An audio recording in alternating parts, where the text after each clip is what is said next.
Okay, welcome everybody to our second lesson here. We're going to talk about the trigonometric functions of real numbers. Okay, so basically, instead of using SOHCAHTOA, which we've already learned the 6 trig functions, we're going to use the unit circle to define them. So it's an alternative approach that gives us the same answers, and we'll talk about why in a bit. But first, let's just go over what was a function. So whenever we learned a function, we learned that it was a rule that takes an input and gives us a unique output. So you give me a number, you'll get a number as an output. So just to go over a quick example, why don't we remember something like f of x is x squared. So for this function, you feed it an input, let's say -2, then the output will be to just square that number. So we'll get -2 squared, which will be 4. Now, of course, it would be very tedious and impossible to list out all the different inputs of real numbers because there's infinitely many. So that's why writing this formula is kind of conceptually really helpful. But it's good to kind of break things down back to these kind of essentials. So let's think about the sine function here as an angle theta. So what does this actually mean? So if we're thinking about this from the SOHCAHTOA perspective, you literally need to be able to build a triangle. Now think about the angle theta here. So if I have different angles of theta, so let's keep maybe the A and the, well, let's see, let's just make the angle smaller. So if I make the angle smaller, right, it's going to shrink basically, no matter what, I have to basically shrink this O, the opposite. If I make the angle even bigger, I have, if I make the angle bigger, so I basically make the other number really tall. So here the theta is much bigger. So you can imagine, to build an actual triangle, I'm kind of always compensating between the 3 side lengths over here. Now, notice that I used the open interval from 0 to pi over 2 because, again, if you're going to build a triangle, there's no way I can make my theta 90 degrees, right? I would have no leg to stand on. It would just be straight up and down. That's not a triangle. I have to have my angle be neither 0 nor pi over 2, which in our brains we have to think of pi over 2 as a right angle.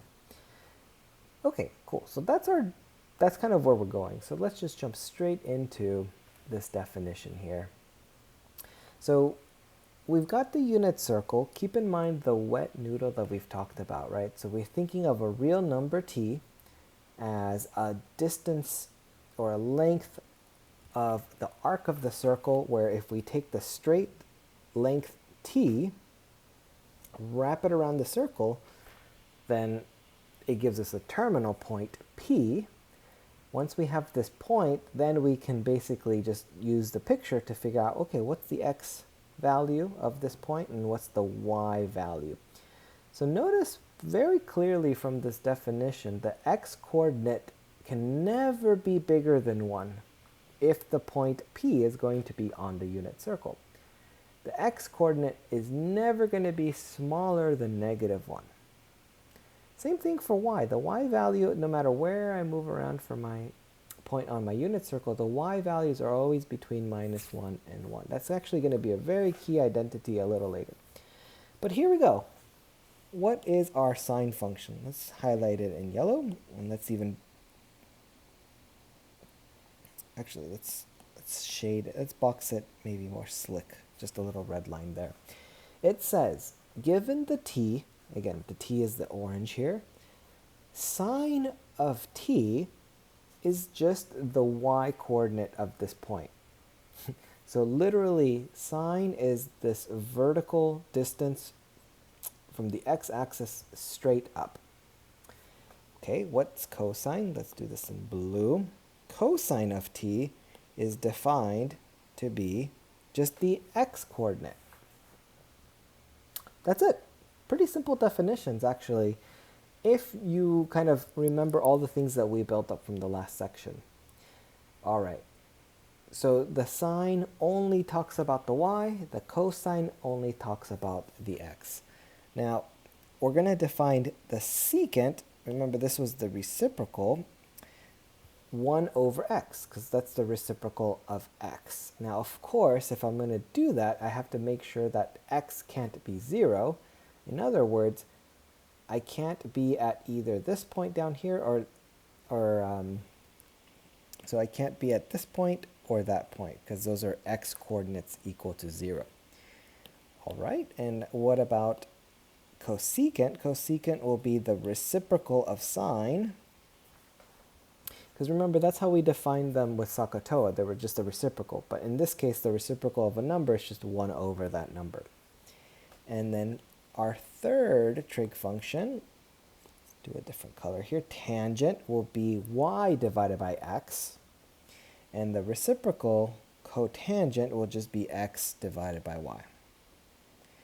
Okay, so in terms of definitions, that's it. Those are our 6 trigonometric functions. Let's in fact go a little overboard. I'm going to highlight, put some stars by this, because this is another really key important section here. So let's see, let's maybe go, woohoo, star, star, star, all 6 of these. I'd say sine, cosine, and tangent, most important. Okay, next up, and again, so it's actually a lot of words that I'm writing here, because really there is quite a bit of a setup, right? We have to start with a unit circle. We have to know what how to get the coordinates of a point P, but we did that all in the last section. All right, so I have this little note here that says, I will always use parentheses with the trigonometric functions. Our book doesn't do this, not everybody does this, but I think it's really, really good habit to get into is to use parentheses when you're using the trig functions. So let me also introduce this little symbol. Hold on, I realize there's no cursor for you guys. This little symbol over here. So what does this mean? So this is a sign that you see in like, I guess, the French mountains, maybe in other parts of Europe, where it's just kind of like a dangerous curve. This is supposed to be kind of like a wavy curve here. It's just a sign. And they use that to kind of warn the driver, hey, like, you know, you're driving in a mountain, this road is very dangerous, it's wavy. So it's kind of a little sign I use to be like, hey, something important is happening here, something tricky is happening here. So just kind of pay attention, basically. All right, so those are our 6 functions. Let's talk a little bit about, well, what's the connection between SOHCAHTOA and these definitions? Let's zoom into this picture a little bit. So let's draw a triangle, and let's do it in purple. So remember, we're on the unit circle, so this length here is going to be 1. And if I go down here and give it a little triangle, I have a right angle in this corner. Well, by definition of the location at point P here, so notice from the point P, well, I actually know what the side length is, it's y. And I know what the side length is down here, it's going to be x. So just thinking in terms of SOHCAHTOA,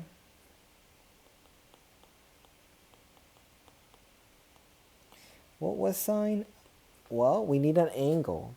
So notice that whenever we draw an angle, we always do this little arc. That's because it's actually supposed to remind you that literally, remember, T is that wet noodle, so that's actually, we have a little tiny arc of the circle. That's why we use this symbol that looks like a little tiny arc of a circle. So the angle, we're going to call it T, because when we're using radians, the radian is the arc, is the same thing as an angle. All right, so sine of T is based off of this triangle, opposite y divided by hypotenuse, which is 1, and notice that it gives me the same answer, which is proving that they're actually the same concepts, they're just defined in a different way. We can do the same thing for cosine, for tangent, because, you know, I've already drawn you the triangle, basically. So this is really interesting, and this is why you can basically approach the subject in two ways. However, the drawback of using SOHCAHTOA is that you have to draw a triangle. We were doing that earlier. If I'm on the unit circle though, I have new things that we can think about. Let's use a different color. Let's go to maybe up here, this funky green.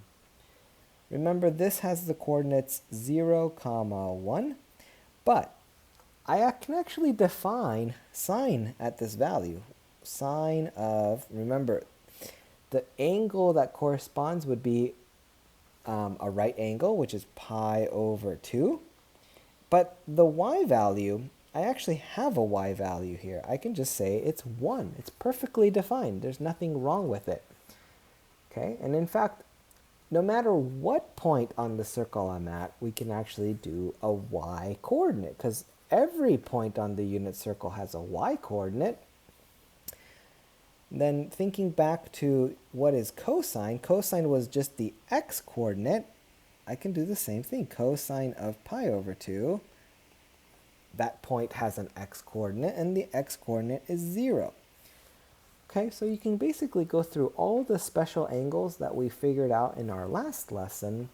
We can apply them to this 6 trigonometric functions by remembering sine is the y coordinate, cosine is the x coordinate, tangent is y divided by x, etc.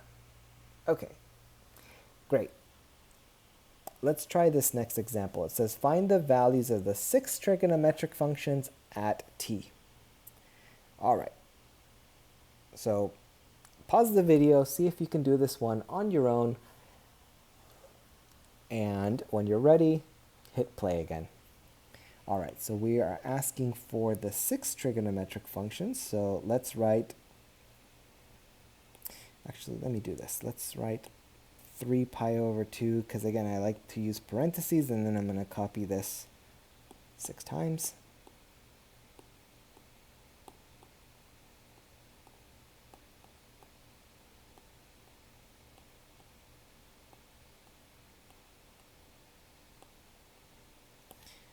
Okay, now let's start with sine.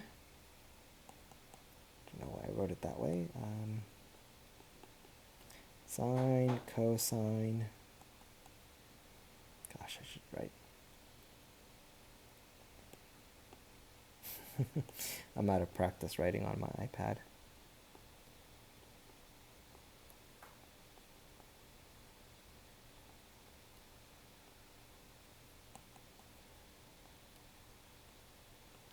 Okay, there we go. So first things first, we have 3 pi over 2. First thing we do is draw a quick sketch of our unit circle, do our whisker method, but since we're basing it off of pi over 2, I don't need to really draw the whiskers. 1 pi over 2 was here, here's 2, here's 3 pi over 2. Okay, so that I know that the terminal point that I'm looking at is going to be 0, negative 1. Sine of this angle, because remember the angle is actually all of this, it's 3/4 of a turn. Sine, the y coordinate is negative 1. Cosine is the x coordinate. Look at the point, we got 0. Cool, so 2 things done. The reciprocal of sine is cosecant. 1 over negative 1 simplifies to negative 1. Done. Something weird happens though when I try to do the reciprocal of cosine. We get 1 over 0, which I hope warning bells are going off in your head. Every math teacher you've ever had has said, hey, you can't divide by 0. So this is what we call undefined. Sometimes if I'm lazy, I'll just put D and E for does not exist. Okay, so some of these aren't going to be defined because, again, we don't have to draw a triangle. We're going to have kind of these extreme cases. Well, what about tangent? Sine is negative 1. Cosine is 0. So again, D and E, it's undefined.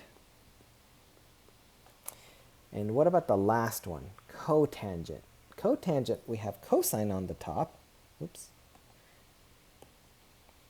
which is 0, and then we have the negative 1 on the bottom.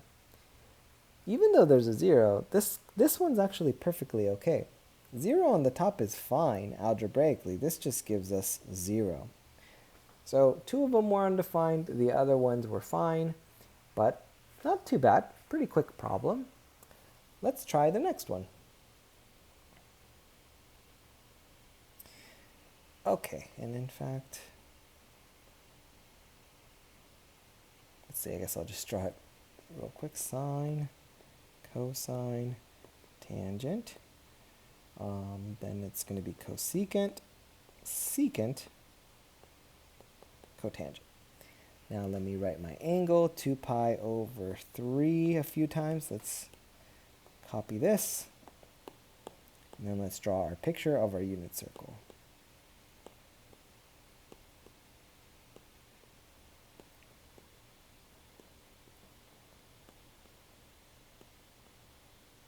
All right, so to evaluate these,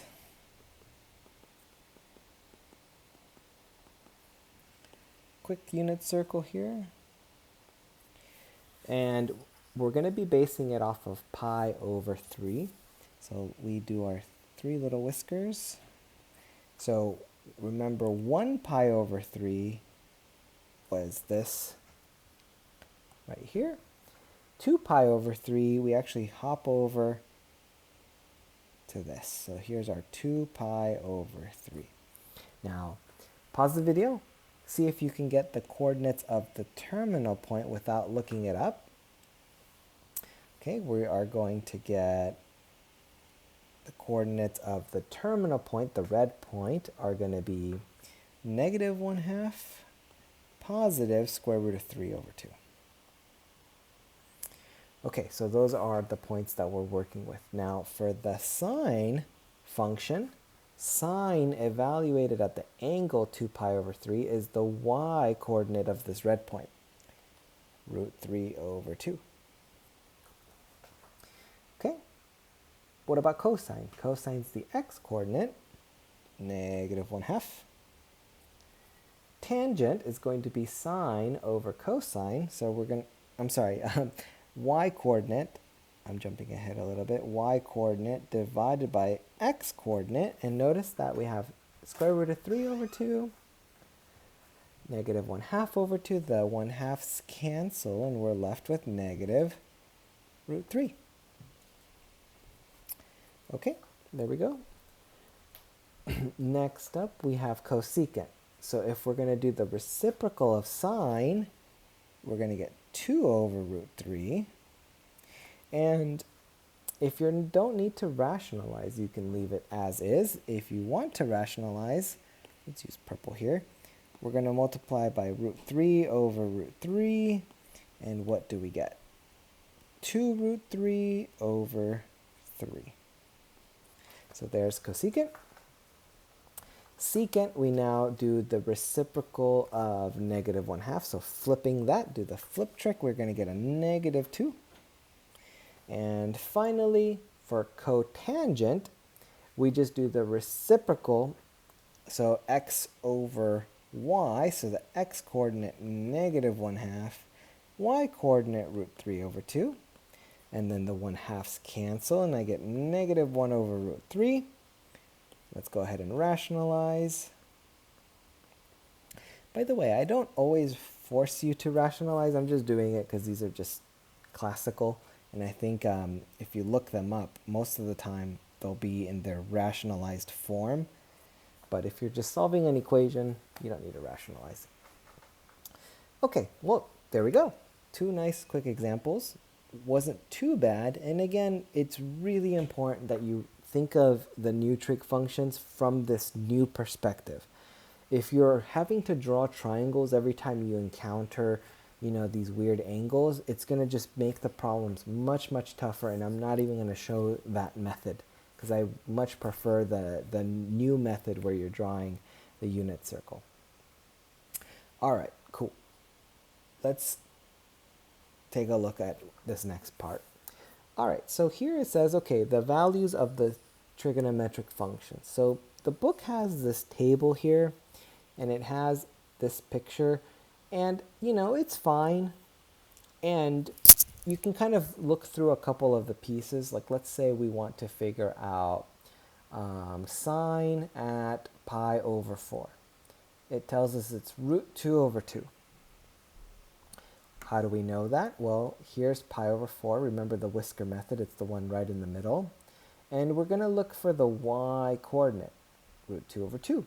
Okay, so the way I recommend it is I don't recommend you just memorize this in a table form. I mean,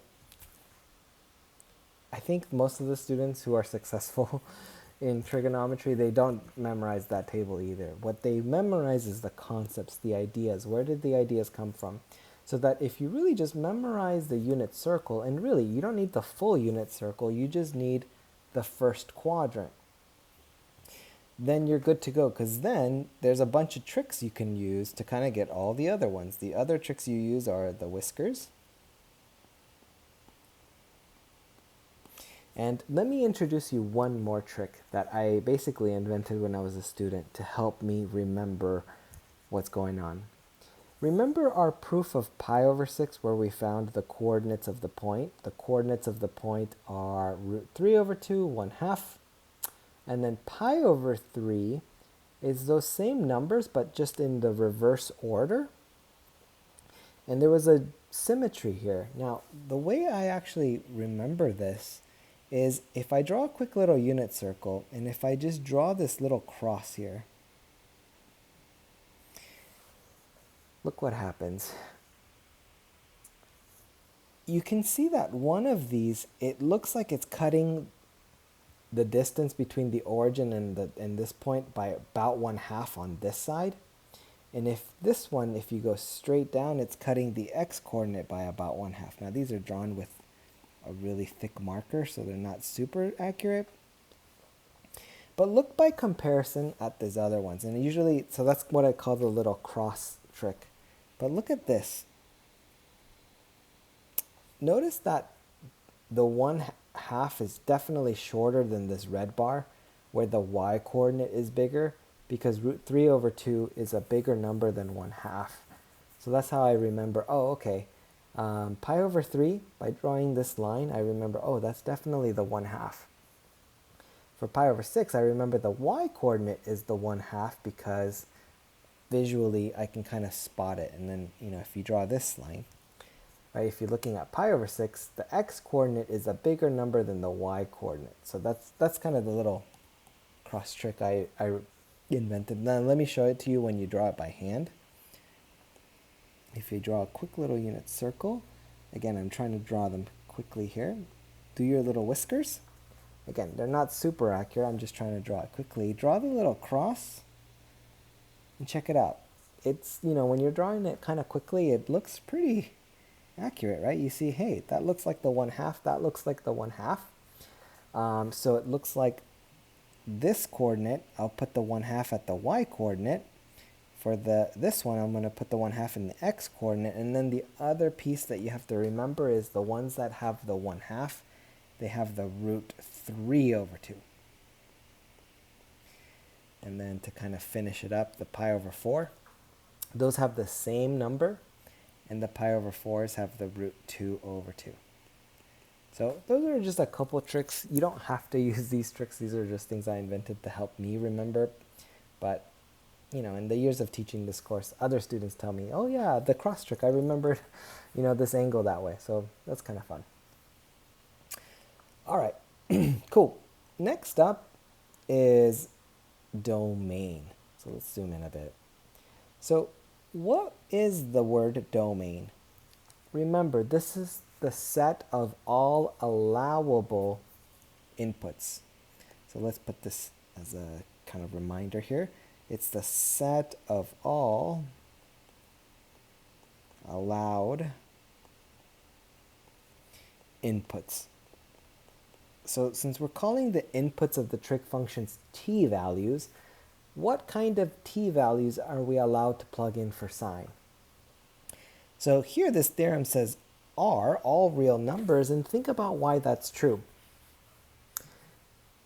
As I draw points on my unit circle, all y values are allowed because that's what sine is. Sine is just those y coordinates. Cosine is all x coordinates. Every point on the unit circle has an x coordinate, so those are both going to be allowed, and we're going to get all real numbers for sine and cosine. So pretty fundamental, that are kind of really obvious if we think of them from this geometric point of view. Really nothing mysterious about the domain is all real numbers. It's just obvious. Okay, and keep in mind, why is t allowed to be as inputs all real numbers? Well, it's because it's that wet noodle that is, infinitely long, kind of wrapped on top of the circle. Let me draw kind of that picture one more time, but with like little arrows because it keeps winding forever up and down. Okay, where it gets more interesting is, let's look at tangent. Let's do this in purple. So tangent. This is way more complicated, but this is an important notation that I want you to know. It's called set notation. Squiggly bracket is what I call these fancy brackets. It's the set of, and what this says is it's the set of all t values from real numbers as long as t is not equal to pi over 2 plus pi k, where k belongs to z with an extra stick. Remember, z was shorthand notation for whole numbers. Now notice this is just pi. Why is that true? So if we look at this unit circle, it's actually, the answer is pretty obvious. Tangent is, by definition, y over x. So the domain of this is going to be all places where the x cannot be 0. Right? Because remember, we are thinking of the t as the kind of wrapping around the outside. Now, where is x equal to 0? Well, x is equal to 0 here, but on the unit circle, there's kind of two bad points, there and there. Now, what was this angle up here? Well, this angle up here is pi over 2, and then this angle down here is 3 pi over 2. Now, check out what's going to happen here. That means, okay, so every value over here from 0 up to pi over 2 is okay, except I have to skip over pi over 2. And then everything that's bigger than pi over 2 but less than 3 pi over 2 will be okay. But then I have to skip over 3 pi over 2, and then every value is okay over here. So notice that what I have to jump over is I have to basically jump over pi, jump over at pi again. So that's why it's just pi plus a whole number k, right? Every time I start at pi over 2, and then I'd add whole jumps by pi or subtract whole jumps by pi, that's just in the reverse direction, that's landing me exactly when the x coordinates are 0. So that's why those, actually let me leave that picture. That's why those are excluded. So again, let me draw this in black so that there's a little bit more contrast. Not equal to. So again, I have to avoid pi over 2 and any multiples of that by pi.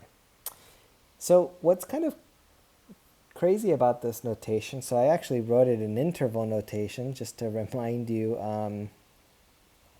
what this looks like. So this is kind of weird, but think it through for a minute, right? So it's actually, sorry, I want to keep this picture visible. I know it's maybe a little bit small. So if I wrote it in this way, this is the traditional way, minus pi over 2 to pi over 2. Well, 3 pi over 2 is the same as negative pi over 2, right? Because if I start here and I go minus pi over 2, that's just going backwards in that direction. So if I write this open interval as I'm going to start here and then go until I hit to positive pi over 2, that basically covers this part of the unit circle, which I'm going to shade really thick temporarily. It's this part right here. Okay, and then what this tells us is pi over 2 to, oh gosh, I think there's a typo here, to 3 pi over 2.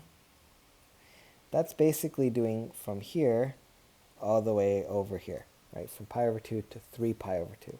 And then the next one would be, well, from 3 pi over 2, and then you have to add pi to it. I'm not going to work out the details.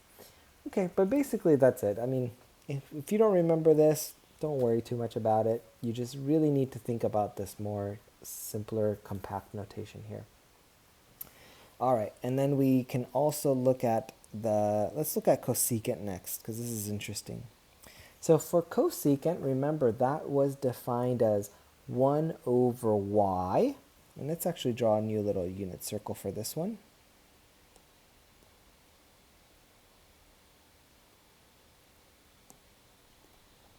So cosecant of t 1 over y. So this domain is going to be all y's cannot be 0.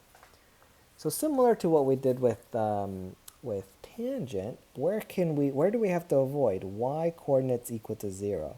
So I'm going to put little x's for avoid these. Okay, and now let's think about these in terms of angles. Well, if I just start at 0, well, I can add pi, but then I have to hop over this because that's not allowed. I can keep adding pi, or maybe let's write it as subtracting pi. And then I'd have to hop over. So cosecant also has this kind of plus pi. Now this one's kind of funky because since I can actually start it at 0, I don't need to have a pi over 2 plus something. It's just pi k, because pi is going to do whole steps by pi, and I want to avoid those steps. Okay.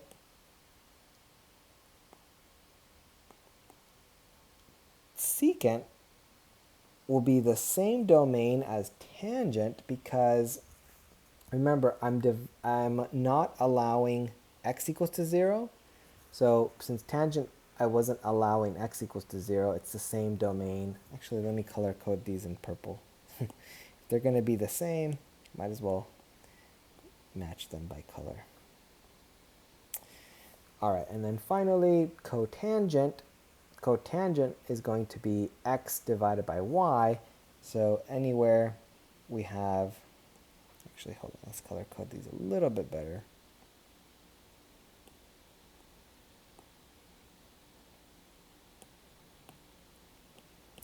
How about let's do cosecant in green, and then cotangent, since it's dividing by y, it'll be the same domain as cosecant.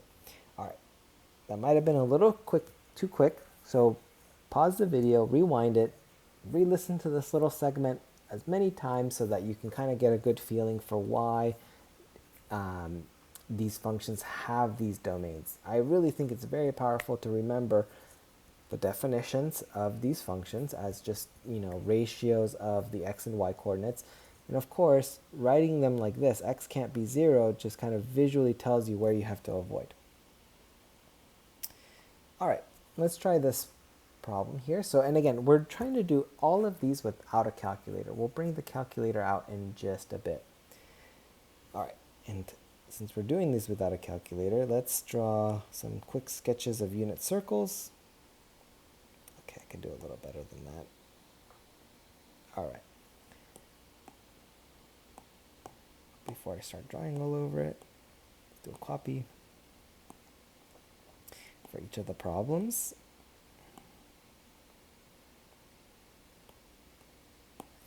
Okay. So sine of 2 pi over 3. So let's do our whiskers. Pi over 3 is the big whisker. So here's 1 pi over 3, and then I'm going to go over one more. And remember, when you hop over the y-axis, we're going to land over here. So to figure this out, we just need to figure out, okay, well, what's the y-coordinate of this terminal point? So we have to think, okay, well, it looks like the x-coordinate is going to be the 1/2. But we want the y-coordinate. So if the x-coordinate looks to be about 1/2, the y-coordinate is going to be the root 3/2. There we go. No calculator necessary. Okay, how about the next problem? Cosine of minus 5π/6. Let's draw some whiskers. And actually, I should start my whiskers down here since we're going negative. All right, so we're doing π/6 minus π/6 minus 2π/6 minus 3 minus 4 minus 5. There it is. Okay, so we have our terminal point down here. So just to remind you, we're going in the negative direction. Negative 5π/6 is that red distance moving in the down direction. All right, let's see. What is cosine? Now I actually want to know what the x-coordinate is. Now, I always just eyeball it. Where does it look like? Which is the direction it looks like I'm going to the 1/2 mark? So it looks like I'm going to the 1/2 mark here. So it looks like the y-coordinate is negative, and in fact this is negative, so let's put it as a negative 1/2. The cosine is going to be the x-coordinate of this point. So if the y-coordinate is the 1/2, the x-coordinate is the root 3/2.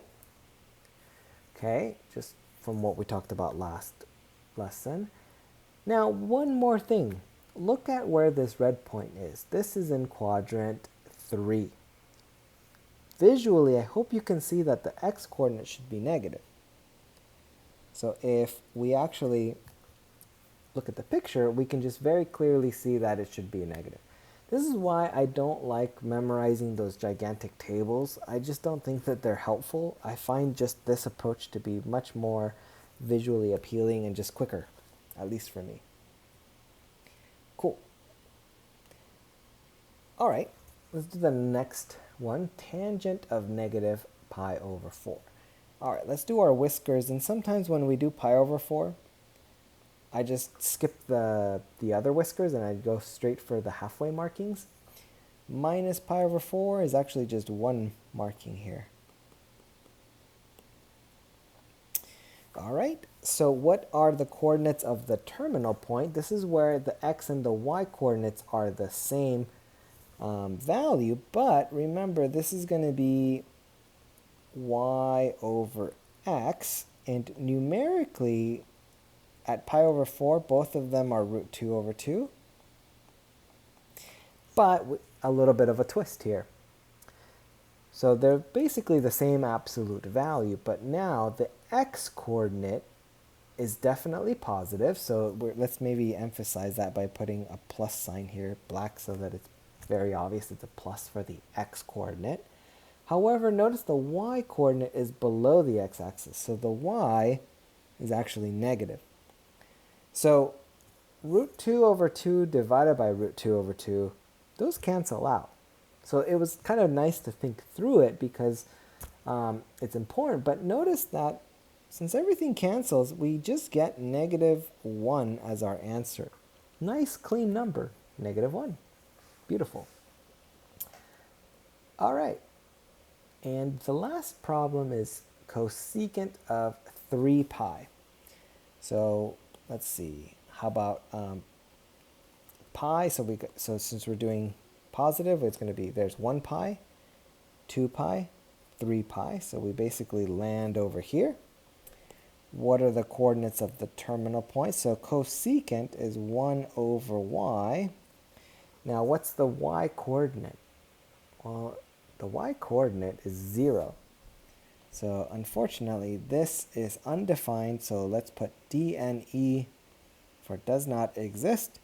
You can, of course, just write the word undefined if you prefer, but I like this because it's a little bit more brief. Okay, cool. So this part of the lesson I think is the most important. So make sure you really mastered these 2 pages before you move on to the next part. All right. next up, give me a second. I'm going to bring something into the fold here. Okay, so now let's actually talk about using our calculators a little bit. So it says, okay, it's important to note that there's infinitely many points in the unit circle, and we only have a few special values, right? Just where the whiskers are. There's all sorts of other points that are not on those exact whiskers. So for all of those other numbers, we need our calculator. So we introduced this a little bit in our last lesson, right? Remember when I said what was 1? When you kind of take the unit radius, but then you wrap it around the circle, it didn't quite go all the way to pi over 2. But where did it land exactly? Well, we use our calculator to figure these things out. So starting with sine of 1, well, how would we do that? So number 1, let me actually read my own warning symbols here. Crucial. You need to use radian mode if you're going to use your calculator. Might as well draw a little bit another dangerous curve here. Let's even do the other thing I do, where I put the big eyeballs to really catch your attention. This is when it's really important, where I do both of them. Okay, so I brought up this TI 30-ish. But other calculators would be similar. You want to go to the mode button, and right now it looks like the radian is solid, so it's already selected. And if it's not selected, you can just use this kind of left or right button. So right now, since it's blinking on the degree, I've now hit enter. It's selected the degree, but actually I want it to blink on the radian, and then I'm going to hit enter. I've now changed it to radian. You can also double check that it's on the right spot. Okay, now that I've done that, I'm going to hit second mode because it's the quit button. And now look to see if you find your trig function. So for our class, when you use your calculator, you want to make sure that you have the sine, cosine, and tangent somewhere. So here's sine. Since I'm in radian mode, I'm just going to type sine of 1. Okay, so there we go. I'm just going to write my answer. We're going to get 0.0841. Typically, I'll ask you to round to 3 decimal places, but usually if I don't tell you instructions, 3 decimal places is good to go. Sometimes I'll tell you to round to a very specific decimal place, but I'll be sure to put that into the directions. All right, let's do another one. Cosine of, so another quirk of these calculators, this is the minus sign. You don't use the subtraction button. So let's use negative 28. And notice that I like to close the parentheses. I like to write with parentheses. Okay. Negative 0.963, because again, I like to round to 3 decimal places. I'll let you do tangent of 8, and this is what I usually like to put here. I like to put u as kind of a, you can do this one. You got your calculator. It's not too hard. All right. Let's just make sure, let's do a quick little pause. Think, do we understand what these numbers mean? So remember, if this is our unit circle and that is measuring length 1, then kind of trying to wrap it around would land me over here. So for 1, the terminal point was up here, and if I'm doing sine, I'm grabbing the y coordinate. So notice that I have a pretty big number, 0.84, which is telling me I'm very close to up, right? Okay, let's do another one. Actually, I don't want to do this next one because negative 28 is a really big number. We're wrapping around the unit circle multiple times. But what it tells us is, well, wherever we end up, it's negative 0.96. So I'm either really close to over here or over here. I'm somewhere in kind of this zone, which is pretty helpful. No matter where we are, it's like, so it kind of gives us some interesting insight into what's going on. All right, cool. So let's get rid of the calculator for now. We don't need it again for... Alrighty. So if you've been following along, now would be a really good time to just pause the video and maybe take a break, do something else, and then you can come back to this second part of the lesson, because it kind of, we switch gears a little bit. Are you ready? Let's go. All right, so now that we have these basic functions, the second part of this lesson is really to go through some fundamental identities. So I really want to talk a little bit about what is an identity and what is an equation, because there's a lot of confusion about this. So first off, my first comment is that there's basically tons and tons and tons of identities with these trig functions. They're very fun to study in this. People have just discovered all sorts of them. We don't need too many of them. I know it looks like we have a lot here, but this is, trust me, the bare bones. Okay. So first, in kind of, these are almost the same as the definitions, but let's call these the reciprocal identities. So the reciprocal identities are cosecant is the same as 1 over sine, because remember, cosecant we defined earlier as 1 over y, but then the y value of the terminal point is the same thing as sine. Okay, so that's not too bad. Secant is 1 over x, but x is cosine. So it's almost like these are just one teensy beensy step. This one's way more interesting, and this one is kind of really useful. You find that breaking tangent up into sine and cosine individually is really useful. So I'm going to put an extra box around this so that you make sure you don't miss it. And then cotangent is cosine over sine, but we also have another way we could write it. We could also write it as 1 over tangent. So it just depends on the context that you're using it. Okay, for this one, so most calculators don't have a cosecant, secant, or cotangent button. So if you're going to use this, oops, I got rid of the calculator too soon. Give me 1 second. Let's pull it up for just a little bit. Okay, so if we want to figure out, let's say, let's zoom in a little bit, part A, cosecant is 1 over sine using the reciprocal identity. Okay, and once we have 1 over sine, oops, we're going to do 1 divided by, and I'm going to do an extra parenthesis here, sine of 1.31. Okay, and then close my second parenthesis. There we go. All right, so even though there's no cosecant button, if I ask you for that, I'm really just testing you. Can you tell me can you use the reciprocal identity?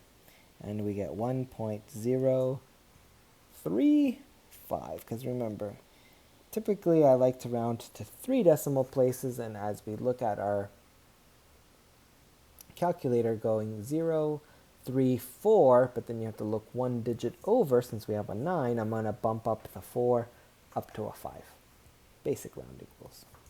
All right, I'm going to leave the other 2 exercises for you, since now you know what the trick is. Basically, these are all just pure reciprocal identity. All right, I'll just leave the calculator up. I don't think we need it anymore, but all right, the next one is called the even-odd properties. I don't know why I keep leaving the screen. All right, there we go. So what do these say? And actually, let me switch colors. Let's highlight them in green. Let's look at these 2 for starters. These are the more important ones. So sine of negative of a number t is actually equal to negative of sine of the t. So this is why parentheses is really important, because conceptually it's like sine of input of a negative of an input is equal to the negative of sine of the positive input. Two different numbers that you're using as the input. Okay. Let's think about why these are true. And I don't want to put that just yet. So let's draw a quick little unit circle. Let's think of t as basically this number here. Negative t is basically I have to do a mirror image, but going in the negative direction.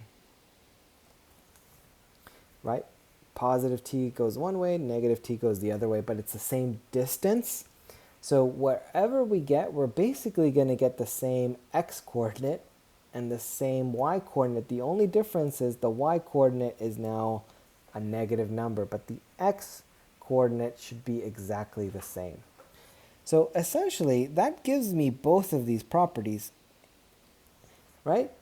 The x-coordinates look identical here. That's the same x value. So because the x-coordinates are identical, that gives us this picture here. Because remember, cosine of t is the x-coordinate of this red dot. Cosine of negative t is the x-coordinate of this red dot, but both of those x-coordinates are the same. If I look at the y-coordinates, it's the same distance, but one of them is negative. Which one's negative? The purple one. So that's why sine of negative t is just negative of sine of t. Okay, now what about these other ones? So let's maybe do them in blue. So this one's interesting because once we've got the two green identities, now we can actually just prove this one. Let's just write a quick little proof here. I2PF as a shorthand for proof. Tangent of minus t. Let's use the reciprocal identities to write this as sine of minus t divided by cosine of minus t. Now let's put a justification. Reciprocal identities, namely this one in this big box right here. Now let's use the even odd properties for sine. Sine tells me it's going to be negative. Oops, let's switch to the right color. Negative sine of positive t divided by, now cosine of negative t is actually the same as cosine of t.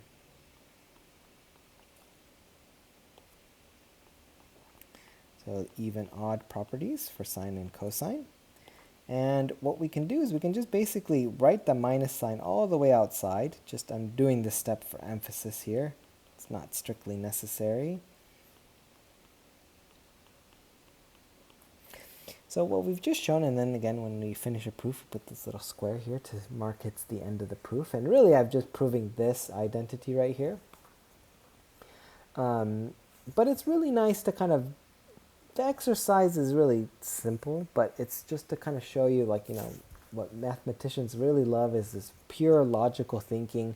You're like, okay, we're going to do this step, then this step, and this step, and it's just very clear. We're building off of like ideas. We just proved this, we just talked about this, and you know, as long as you kind of retrace your steps, you can always retrace your steps to the foundations. All right, I'm going to leave the other ones for you to kind of look at. And let's move on to the next example here. Let's see. Evaluate. Sine of minus pi over 4.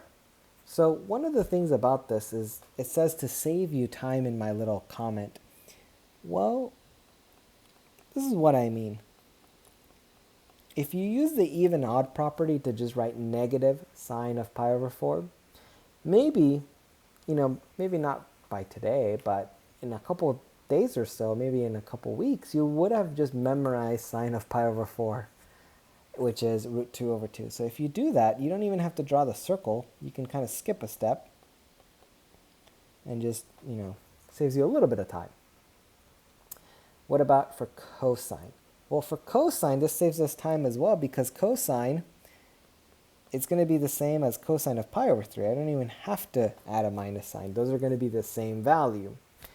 And cosine of pi over 3, hopefully you have memorized as well, which will be 1/2.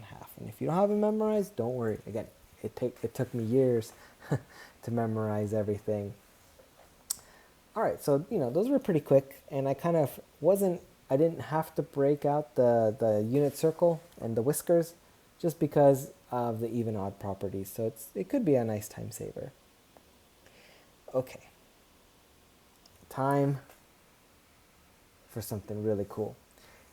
You've already heard me say that the Pythagorean theorem is the most important theorem in all of mathematics. Well, here it is again. So you can bet that I love this theorem here, so I'm going to go crazy and put tons of extra stars all. Let's see, let's make the stars blue so that they contrast with the red here. Okay, so we've got 3 different flavors of the Pythagorean theorem. Let's put this one in blue. This is probably the most important one. And then there's 2 others. Let's highlight them in maybe green. But all 3 of these are essentially the exact same theorem with just a little bit of algebra in between. Also, let me introduce something new. I put GTQ. See if you can read my mind. What do you think GTQ stands for? GTQ, Think you got it? It stands for, and let's put it up here at the top, GTQ. Good test question. So for those who take really good notes, if you see any time I tag something as a GTQ, pay extra close attention, since I've asked this question before on tests. It doesn't guarantee I'll ask it, but it's a good chance of making it. All right, so let's prove it. And I'm only going to prove one of them, the one in the blue box.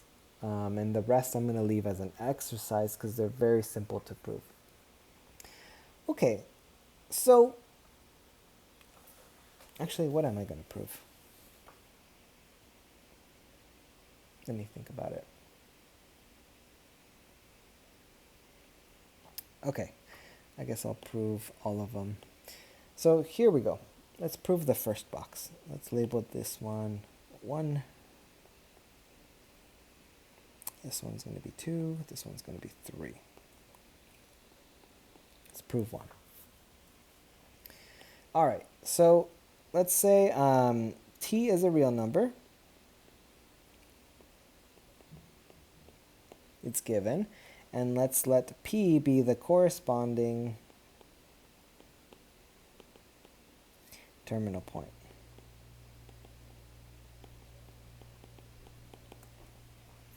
Okay, well, once I have p, then what we could write is we can write p in terms of an x and a y coordinate.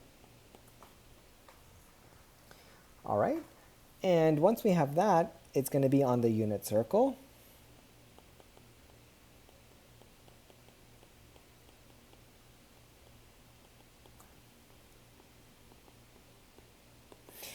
What do we know about x and y? Well, we know that x squared plus y squared is equal to 1. So let me draw a picture just to remind us of all the things we've been covering. So here's a quick little unit circle. X coordinate, y coordinate. So no matter what t is, remember, a measurement of an arc length here. Well, once I know t, it'll give me a terminal point p, and I can write the coordinates as x comma y. And of course, the identity of the unit circle is that it's x squared plus y squared equals 1. Okay, cool.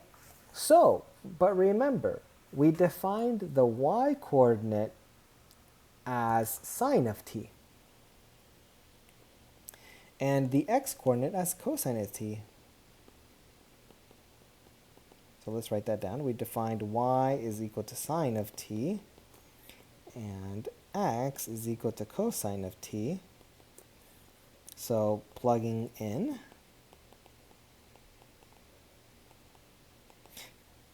basically into this equation, we can write this as cosine of t quantity squared plus sine of t quantity squared is equal to 1. Now, one of the weird things about the trig functions is that, notice I put the 2 in a different spot than I put it over here. This is just a special notational convention that only the trig functions use. No other functions follow this, but we put the square in here. Don't know why, don't ask me. Somebody just decided it looks better, and then we're all stuck with it. All right, so really, that's it. That's the end of the proof for 1. Put the little square here. So really, we call these the Pythagorean identities because I didn't really use anything. The only thing I used was this equation, which, remember, we've called that a Pythagorean equation because if you remember from our last lesson, it came from the Pythagorean theorem for a unit circle, which I'll draw a quick little picture here. It was this little triangle hiding inside of this picture, which I know is probably super tiny. Hope you can see it. All right, let me prove one more, and then I'll leave the proof of 3 for you. All right, so how do we get the second one? So tangent squared plus 1 equals secant squared. It seems super mysterious, but here's the trick. We're going to take 1 and we're going to divide by either sine squared or cosine squared. Since I want to get tangent squared, remember tangent was sine divided by cosine. So if I have sine squared and cosine, I'm going to divide by cosine squared. So we have sine squared t plus cosine squared t. I'm going to divide that by cosine squared t. But I have to do whatever I do on one side of the equation, I have to do on the other side. All right. Next so this is something whenever I teach my algebra classes, I call this the pedal trick because it looks kind of like a pedal if you do it like more than twice. When you just do 2 of them, it doesn't quite look like it. But if you do like 3 or 4, it kind of looks like a rose petal. So I call it the pedal trick. Okay, now I've kind of run out of space here, so let's kind of go over here. So sine squared t divided by cosine squared t, we can kind of split this up like this. Cosine squared t divided by itself will just give me 1. And then this I'll leave alone here. So the next step is, well, okay, if you are really comfortable with your exponent rules, then maybe you can see that sine squared t over cosine squared t, if I factor out the square, that gives me tangent squared. And in fact, I'm going to skip that algebra step. So that gives us our left side of the equation. This is tangent squared. Plus 1 stays plus 1. So the final thing is, well, what's 1 over cosine squared? Well, it's going to be the same thing as secant squared. So that's where that one comes from. And then 3, I'm going to leave this for you. Okay, and it's pretty similar to 2. So I'll have you think about it for a little bit. Okay, almost done. I think we've got just a little bit more to go. 2 more examples. So if you need a break, feel free to pause the video. You can always come back to these examples a little later. Okay, so let's do 6.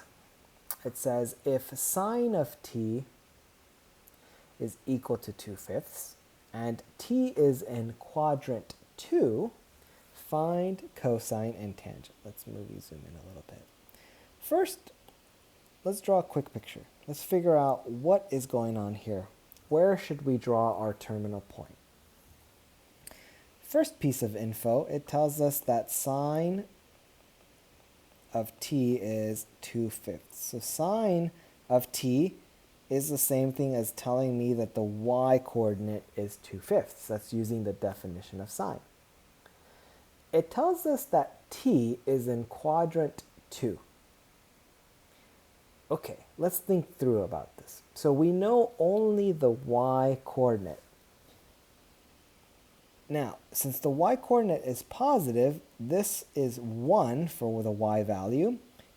1, 2, 3, 4.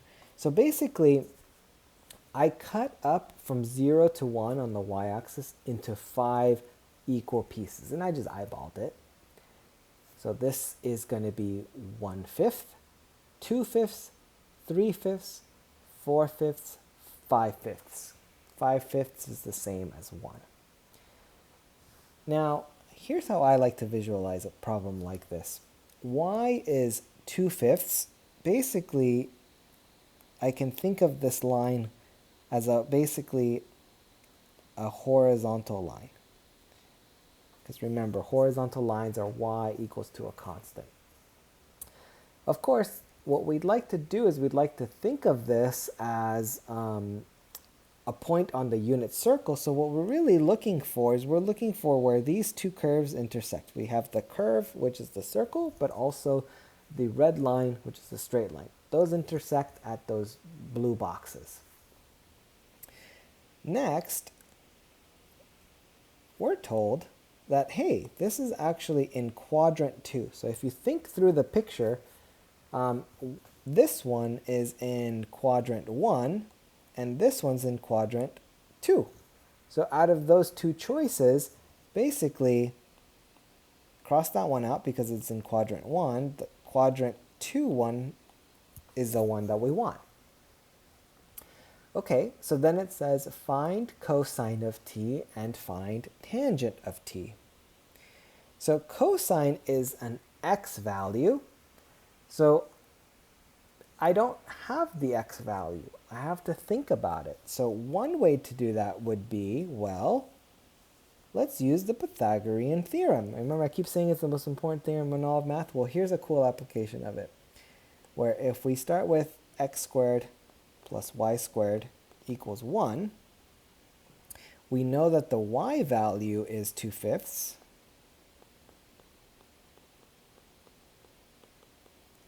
Well, let's subtract 2/5 squared from both sides. Now, let me see if I've got the, yes, I've got the calculator here. So let's hit clear. Let's just do 1 minus parentheses 2/5. And then let's use the square button.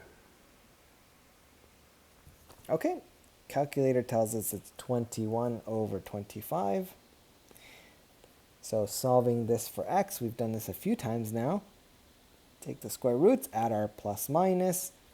We have x is equal to plus minus. Let's do square root of 21, see if it simplifies. Wait, what happened here? Syntax error. Oh, okay. It didn't like that I added a parentheses when there didn't need one. And it gives me the same answer, but 21 is 3 times 7, so it doesn't actually simplify. So that's root 21, but square root of 25, we can do that one as just 5. Now, putting everything together, we have to think, okay, x is the x-coordinate, which is the one that we want. We want quadrant 2, so we actually want, for this problem, the x negative. Now that I know the x value for the same coordinate, right, I'm at this point here, I know the y value. Now we know the x value. So keep in mind, cosine of this angle t is just x. So cosine is going to be negative root 21 over 5. Finally, what do we do for tangent t? Tangent t will be y over x, or sine over cosine, which will be 2/5, divided by negative square root of 21 over 5. Dividing by 5 cancels on top and bottom, so I'll get negative 2 over root 21. And I'm going to leave it unrationalized just because it's fine. All right, cool. So here's another GTQ. Great problem here. Pretty similar to the one we just worked out, but I'm going to put you, since I know you can handle it. If you get stuck, you're more than welcome to ask questions about it. Show me your work during class. I'll be happy to go over it with you. All right, that's it. Lesson 2 is done. I hope you enjoyed the video. I hope you're studying really hard. I hope you're feeling positive and loving trigonometry. Get the wet noodle stuck in your head. Fantastic. Well, have a great day. I'll see you next time.